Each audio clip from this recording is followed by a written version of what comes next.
Hello రోజత్త.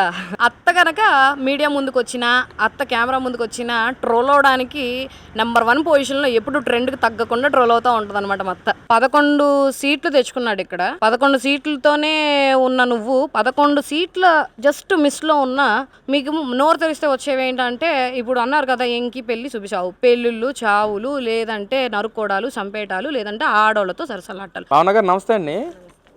మరి social media వేదికగా YCP party మాజీ ఎమ్మెల్యే ఆర్కే రోజా గారు బేపచ్చంగా ట్రోల్ అవుతున్న పరిస్థితి. అసలు ఆవిడ మాట్లాడుతూ అసలు నన్ను ఎందుకు ఈ విధంగా టార్గెట్ చేస్తా ఉన్నారు, నేను అక్కడికి వెళ్ళి ప్రచారం చేస్తే ఏమైంది, మా జగనన్న చెప్పాడు కాబట్టి నేను ప్రచారం చేయడానికి వెళ్ళానని చెప్పి రోజా గారు మాట్లాడటం, వైసీపీ నాయకులేమో అక్కడ టీవీకి విజయ్ గారు గెలిచిన సందర్భాన్ని అసలు మా వల్లే గెలిచాడు అని చెప్పి వైసీపీ నాయకులు మాట్లాడటం ఏంటి, ఇక్కడ రోజా గారేమో ఆయనకు సపోర్ట్ చేసి అక్కడ ప్రచారం చేయటం, ఇటు విజయ్ గారు గెలిచినప్పుడేమో జగన్మోహన్ రెడ్డి గారి వల్లే గెలిచారని చెప్పారు. ఏంటి ఈ రెండింటి మధ్య వ్యత్యాసం ఎలా చూడొచ్చు అంటారు? ఏంటి రోజా గారి గురించి మీ అభిప్రాయం ఏంటి అసలు? అందరికీ నమస్కారం. హలో రోజత్త.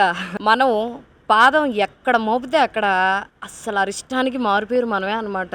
అప్పుడు వైఎస్ రాజశేఖర రెడ్డి గారి పార్టీలో అడుగుపెట్టావు, పాపం ఆయన్ని పంపించావు. జగన్మోహన్ రెడ్డి గారి పార్టీలో అడుగుపెట్టావు, ఆయన్ని పక్కన మూలం కూర్చోబెట్టావు.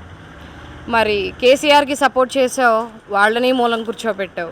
ఇప్పుడు వెళ్ళి పాపం ఏ పాపం చేశారని చెప్పి వెళ్ళి ఆస్థాన ముఖ్యమంత్రి అయిన స్టాలిన్ గారికి సపోర్ట్ చేసావు, ఆయన్ని భూస్థాపితం చేసేసావు.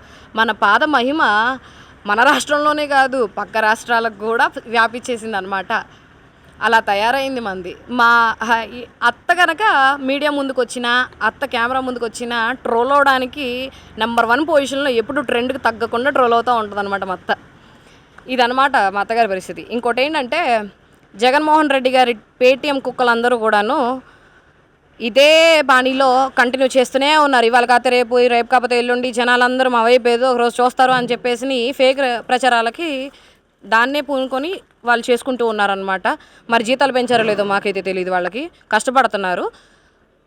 క్రెడిట్ చోరీ జబ్బు ఉందని నారా లోకేష్ అన్న చెప్తూనే వస్తున్నారు. అది నిజమని మీరు రుజువు చేస్తూనే వస్తున్నారు. జగన్మోహన్ రెడ్డి సపోర్ట్ చేసింది స్టాలిన్ గారికి, ఇక్కడ విజయ్ గారికి సపోర్ట్ చేస్తున్నట్టు కానివ్వండి, ఆయనని స్వతంత్రంగా కలిసి స్వతహాగా ఆయన పర్సనల్గా కలిసి ఆయన్ని అభినందించో ఆల్ ద బెస్ట్ అని చెప్పడము, ఇట్లాంటివి ఏమన్నా చెప్పినట్టు కానివ్వండి, ఏమన్నా ఉన్నాయా? ఎక్కడన్నా ఏ దాఖలాలన్నా కనపడుతున్నాయా? క్లియర్ కట్గా మీ పార్టీ నుంచి రోజా వెళ్ళిపోయి స్టాలిన్ గారి ప్రభుత్వానికి సపోర్ట్ చేయడం ప్రతి ఒక్కళ్ళు చూశారు. పబ్లిక్ మీటింగ్ కూడా పెట్టారు. మరి అత్తగారిని నగరం నుంచి తరిం కొడతారు అనుకుంటే కొట్టిన తర్వాత చెన్నై వెళ్తుంది అనుకుంటున్నాం. ఇప్పుడు అక్కడ చెన్నై ప్రజలు కూడా తరిం కొట్టే స్టేజ్లోకి వచ్చింది. మరి నెక్స్ట్ ఎక్కడికి వెళ్ళిద్దో తెలియదు. అక్కడ కూడా భూకంపాలు తెచ్చేస్తుంది అనమాట వెళ్ళిన చోటకి. తెలుసుకోవాలి. మరి ఇప్పుడు కన్నా తెలుసుకొని కొంచెం కనువిప్పు కలిగించుకొని ఆ పార్టీలో మీరు సైలెంట్గా ఉంటారో, లేకపోతే రాజకీయాలు మానేసి సినిమాలు మళ్ళీ చేసుకోండి. మళ్ళీ యాంకర్ స్టేజ్కి వచ్చేసారు. మళ్ళీ జడ్జెస్ నుంచి మళ్ళీ వెళ్ళిపోయి సినిమాల్లో విలన్ రోల్స్ లేకపోతే అమ్మమ్మ గెటప్స్ చేసుకుంటూ ఉంటాం బెటర్ రోజా గారికి. అంటే ఈ రోజున విజయ్ ఏదైతే ప్రచారం టైంలో జగన్మోహన్ రెడ్డి గారి ఫోటో చూపించారో, అసలు అదే విధాన జగన్మోహన్ రెడ్డి క్రేజ్ వల్ల ఈరోజు విజయ్ గెలిచాడు, ఆ ఫోటో చూపించే విజయ్ గెలిచాడు అని చెప్పి ఇటు వైసీపీ నాయకులు మాట్లాడు. అంటే ఇక్కడ మన రాష్ట్రంలో 11 సీట్లు వచ్చిన మనిషి ఆ రాష్ట్రంలో గెలిచిన పార్టీకి సపోర్ట్ చేయడం ఎంతవరకు కరెక్ట్ అంటారు? ఇప్పుడు ఎవరో ఇచ్చిన ఫోటోని ఇలా ఎత్తి చూపించినందుకే మా అన్న ఫోటో చూపించారు అందుకే గెలిచేశారని మీరు చెప్పుకుంటుంటే, మరి ఫస్ట్ పెట్టిన పబ్లిక్ మీటింగ్లో ఆయన ఏం చెప్పాడు? సీనియర్ ఎన్టీఆర్ గారి లాగా నేను కూడా పరిపాలిస్తా అన్నాడు. తర్వాత పవన్ కళ్యాణ్ గారి లాగా మీ అందరి మేలు కోరుకుంటాను, నేను అలాగే పరిపాలిస్తాను అన్నాడు. ఇవి కనబడట్లేదా మీ కళ్ళకి? ఈ మాటలు అనేవి నిజం కాబట్టి మేమేమి కొత్తగా ప్రచారాలు చేయాల్సిన అవసరం లేదు. మీది ఒక అబద్ధపు బతుకులు కాబట్టి మీ వల్లే గెలిచారనే మళ్ళీ క్రెడిట్ చోరీ. అసలు ఆయన రాష్ట్రంలో ఆయన తిరిగాడు, ఆయన కష్టపడ్డాడు, ఆయన ప్రచారం చేసుకున్నాడు. డ్రైవర్ కొడుక్కి ఎమ్మెల్యే సీట్ ఇచ్చిన ఆయన ఎక్కడ? డ్రైవర్ని చంపేసి డోర్ డెలివరీ చేసిన మీ ప్రభుత్వం ఎక్కడ? అస్సలు కొద్ది కూడా సిగ్గనిపించట్లేదా విజయ్ గారితో పోల్చుకోవడానికి? కానీ మరి 11 సీట్లు తెచ్చుకున్నాడు ఇక్కడ. 11 సీట్లతోనే ఉన్న నువ్వు 11 సీట్ల జస్ట్ మిస్లో ఉన్న విజయ్ గారితో పోల్చుకోవడం ఏంటి? ప్రతిపక్షాన్నే ఏర్పరచలేకపోయావు నువ్వు. వాళ్ళ విజయానికి నువ్వు సహకరించేదేంటి? ఆయన కష్టంతో ఆయన గెలుచుకున్నాడు, ప్రజాదరణ పొందాడు. ఫస్ట్ ఆయన నమ్మారు చూడండి, 35% ప్లస్ ఓటింగ్తో ఇచ్చారు చూడండి. అక్కడ ఆ జనాలకి చెప్పుకోవాలి. జనాలు ఇక్కడ కూడా వాస్తవాలు చూశారు కాబట్టే మన ప్రజలు కూటమి ప్రభుత్వానికి ఓటేసి కూర్చోబెట్టి నిన్ను 11 సీట్లకి పరిమితం చేశారు. అది మీరు గుర్తుంచుకోవాలి. మరి ఈ రోజున అంబటి రాంబాబు గారు కూడా మాట్లాడుతూ ఏదైతే తమిళనాడులో ఏదైతే పోలిన ఎలక్షన్ రిజల్ట్ డిఎంకే అన్న డిఎంకే మాదిరిలాగానే రేపు కూటమి ప్రభుత్వ నాయకులు కూడా అదే విధంగా జరుగుతుంది, లోకేష్కి పవన్ కళ్యాణ్ అదే జరుగుతుంది, ఎంకి సాగు సుబ్బు సాగుకు వచ్చినట్టు అని చెప్పి మాట్లాడుతున్నాను. నేను అసలు దాని మీద మీ రియాక్షన్ ఏంటి అసలు? మిస్టర్ రాంబోత్ గారు, ఇది సుజన సుకన్య సుజన అలా కాదనమాట ఈ పద్ధతి. మన రాష్ట్రంలో ఉన్న పరిస్థితులు మన రాష్ట్ర ప్రజలకే తెలుసు, వాళ్ళ రాష్ట్రంలో ఉన్న పరిస్థితులు సమస్యలు వాళ్ళ రాష్ట్ర ప్రజలకు తెలుసు. వాళ్ళకి ఏది మంచో వాళ్ళు ఎన్నుకున్నారు, ఇక్కడ ఏది మంచో ఇక్కడ ఎన్నుకున్నారనమాట. వాళ్ళ ఓటమిని స్టాలిన్ గారికి అహంకారం ఉంది.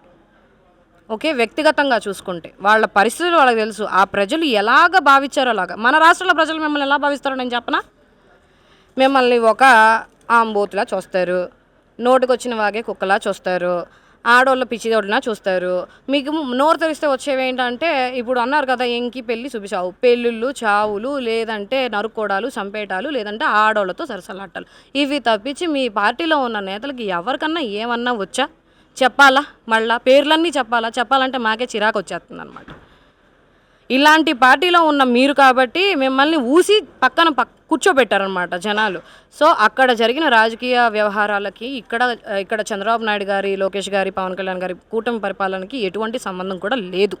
ఇక్కడ చూసుకుంటే నారా లోకేష్ గారు ఎలాగా దూసుకెళ్ళిపోతున్నారో ఐటీ రంగంలో కానివ్వండి, విద్యా రంగంలో కానివ్వండి, ప్రతి ఒక్కరు చూస్తూనే ఉన్నారు. జనాలు అంత పిచ్చి వాళ్ళైతే కాదు. అంటే ఎలా చూడొచ్చు అంటారు? ప్రతి విషయం కూడా జగన్మోహన్ రెడ్డి గారి వల్ల జరిగింది, డెవలప్మెంట్ జగన్ రెడ్డి వల్ల జరిగింది, రోడ్లు వేయడం జగన్మోహన్ రెడ్డి గారి వల్ల జరిగింది, పిల్లల చదువు జగన్మోహన్ రెడ్డి గారే, అన్ని విషయాల్లో ఒకటి ఇప్పుడు ఎలక్షన్ విషయాన్ని కూడా జగన్మోహన్ రెడ్డి గారి వల్ల జరిగిందండి. ఏంటి ఎలా చూడొచ్చు అంటే రెండింటిని? గూగుల్ మనం ఏది మర్చిపోయినా కానీ గూగుల్ ఏది మర్చిపోదు. గత 5 సంవత్సరాల్లో మీ పరిపాలనలో జగన్మోహన్ రెడ్డి ఎన్ని రోడ్లు వేసావు, నువ్వు వేయని రోడ్ల మూలాన ఎంతమంది ప్రాణ నష్టం జరిగింది, తర్వాత మీకు డెవలప్మెంట్ తెలుసా? ఎక్కడ డెవలప్మెంట్ చేసావయ్యా? ఫస్ట్ ప్రజావేదిక కూల్చావు, అది పోనీ అపోజిషన్ పార్టీదే అవనివ్వండి పర్వాలేదు, కానీ ఒక ప్రజల సమస్యలు తీర్చే వేదికను నువ్వు ఎలా కూలుస్తావు? ఫస్ట్ అక్కడ మొదలుపెట్టి అక్కడ నీ పతనానికి నాంది పలుకున్నావు ప్రారంభం రోజే. అలా నువ్వు ఎంతమందిని బెదిరించి ఎన్ని వేల కొల్లగొట్టావు, ఎన్ని లక్షలు కొల్లగొట్టావో, మరి నీ పార్టీలో నీ పేరు చెప్పుకొని ఎంతమంది ఎన్ని అరాచకాలు చేశారు, రౌడీ ఈజాలు, గుండా ఈజాలు, మర్డర్లు, మానభంగాలు, అబ్బో ఇంకా చెప్పుకుంటా పోతే మీ మంత్రులు చేసిన బాగోతాలు ఎన్ని రాలేదు? ఇవన్నీ మనం మర్చిపోతే ఎట్లా జగన్మోహన్ రెడ్డి? ప్రజలు మర్చిపోరు, గూగుల్ మర్చిపోదు, అన్నీ తీస్తారు గతంలో నుంచి బయటికి. సో క్రెడిట్ చోరీ డిసార్డర్ అనేది నీకు జబ్బు వచ్చిందని మా అన్న చెప్పకనే చెప్తూనే ఉన్నారు. దయచేసి నువ్వు అది ఇప్పటికన్నా గ్రహించుకొని మీ పేటీఎం కుక్కలకి తెలియజేసి లండన్లో ఉన్నావు కాబట్టి ట్రీట్మెంట్ తీసుకో.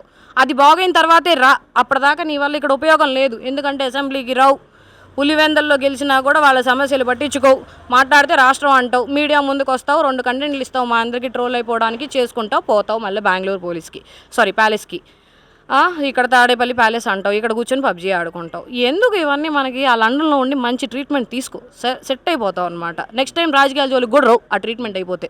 మరి ఇక్కడ ఏదైతే రోజా గారి గురించి మాట్లాడినట్లయితే సోషల్ మీడియా ట్రోల్ అవుతున్న పరిస్థితి కదా, అదే విషయాన్ని అందరూ కూడా రోజా గారిని ఐరన్ లెగ్ అని చెప్పి కూడా మాట్లాడుతున్నారు. మరి దాని మీద ఆ ట్రోలింగ్ మీద మీరేమంటారు ఫైనల్గా?